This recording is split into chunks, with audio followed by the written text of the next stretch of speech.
Today, we're diving into the incredible story of medieval Spain. And believe me, it's a dramatic one.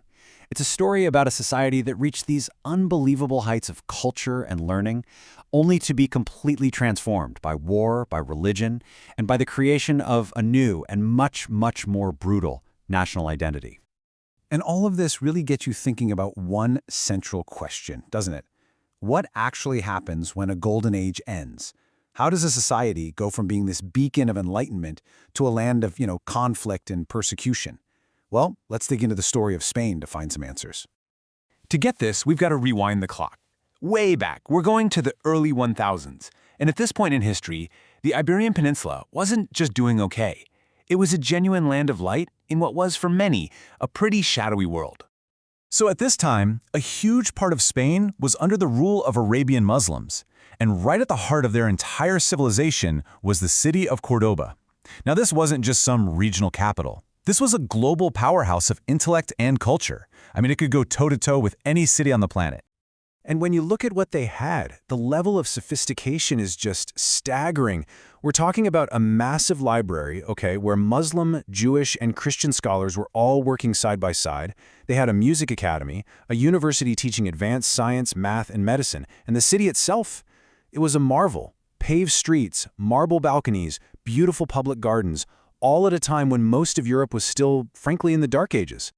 But this golden age was kind of built on a fault line. A totally new chapter was about to begin, and it was one of deep, deep conflict.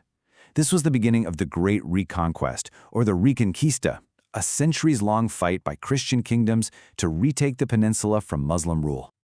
And what really kicked this whole thing into high gear was a call to arms that shot across all of Europe. You see, this wasn't just framed as some local conflict. No, this was declared a holy war. The Pope himself called on Christians everywhere to rise up and join the fight. And just like that, the Iberian Peninsula became a battleground for centuries. Now, this reconquest, it did not happen overnight. Not even close. In the early 1000s, Muslim rule was dominant. But over the next 200 years, the tide starts to turn, and it turns dramatically. By the 1200s, Christian forces had pushed back so far that they'd reconquered almost the entire peninsula. Only the Kingdom of Granada was left. And then, in 1469, a single event happens that sets the stage for the final act. That single event, a royal marriage, would pave the way for the birth of modern Spain. It was a moment when two rival crowns would finally come together to forge one incredibly powerful, unified kingdom. So you got to remember, as the Christian forces were taking over all this territory, it wasn't one unified force. It was really dominated by two major rival kingdoms. You had Aragon and you had Castile. Both were powerful, both were ambitious, and both were really competing for ultimate control. But that all changed with what might be one of the most important weddings in history. In 1469, Ferdinand of Aragon married Isabella of Castile.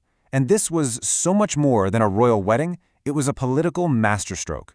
It fused the two biggest Christian powers together, and from their union, a brand new, unified, and truly formidable Spain was born. This new unity, however, came at a terrible, terrible price. Because with political power came this powerful, absolutely ruthless drive for religious purity. And that led to one of history's darkest chapters, the Spanish Inquisition. Okay, so to really get the Inquisition, you have to understand the concept of heresy. This wasn't just about personal belief or, disagreeing with the church on some point of doctrine. Oh no. In this new Spain, heresy was a crime against God and the state. It was seen as a kind of treason that threatened the entire kingdom. And the process for dealing with it was brutally simple. First, you're accused by the church. Then you're given one choice, one single chance: recant. Publicly renounce your false beliefs. And if you refuse, well, the consequence was absolute. You were burned at the stake. There was no third option, no middle ground. So, why are we talking about this? Why does a story from hundreds and hundreds of years ago still matter so much? Well, because its echoes, you can hear them all through history, right up to our own time.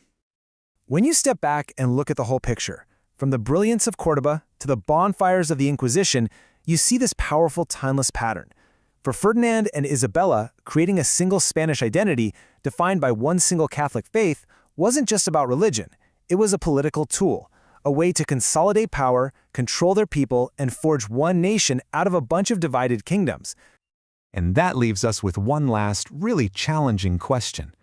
The story of Spain shows us that this new, powerful, unified identity was literally built on the ashes of another world. It makes you wonder, doesn't it? What is the true cost of creating a unified identity, and who gets to decide who belongs inside it and who gets left out?